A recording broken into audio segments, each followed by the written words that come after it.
Well, the idea of the programme is to find what's sort of unique about a place and just be funny about that, really, if we can be.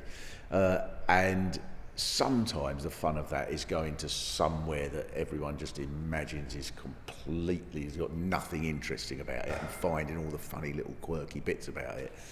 But then also it's about going to a place that really has obviously got loads of funny, quirky things about it.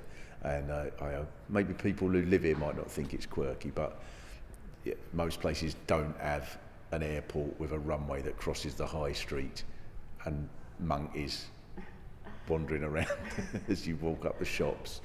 You must do so much research to put these shows together. Can you tell me a bit about that and what kind of research you've done for Gib in particular? Well, the sort of research is just wandering around the place, really. There's all the books and there's things, you can get bits of the history and all that, and online, and looking at all the papers of the people who've been meeting today and stuff. But mostly it's just wandering around and just listening to what it is that people are passionate about in a place and what they care about, and then what they're. Sometimes you think, I bet they're really interested in that, and then you find out they're not. No, they're not. The last one we did was just the bit that seemed to go down best. There was this little place in Devon, and we just listened to people talking about how you couldn't get a mobile phone signal in this place at all, anywhere. You couldn't even pay by a card in the cafes, except there was one place where you could, which was at the top of the hill by a graveyard. And that's where people used to go. And then you sort of notice people, you go past the graveyard, and there's 4 or 5 people in the graveyard with people going just in there just to make their phone calls. And they get used to that. I think that's brilliant. I think we did a bit about the vicar must have at first have thought, it was marvellous to see so many people at last taking an interest in the house of the Lord. And they're all in there going, all right, Dave, hang on, can you hear me? No, it's gone again. So it just sort of, just listening to people, I think.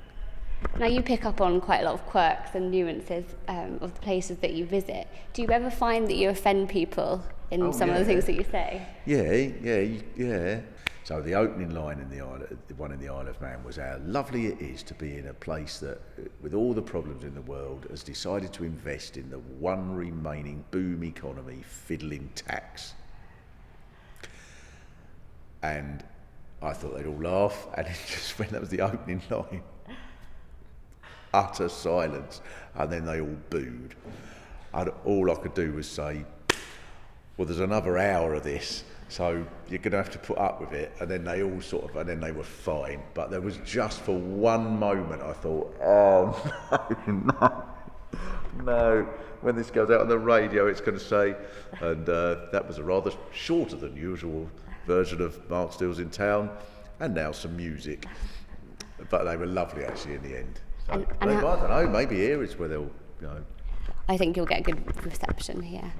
Are you able to give us a little preview about what you're going to be saying, the kind of things you've picked up on, the quirks of Gibraltar? I wonder whether maybe there'll be a mention of Spain. What do you reckon?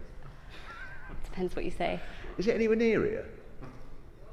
I haven't really noticed. Airports, monkeys, caves, beaches, Poniente and Levante winds, fish and chips, British police, changing of the guard, Treaty of Utrecht, sieges, swearing politicians.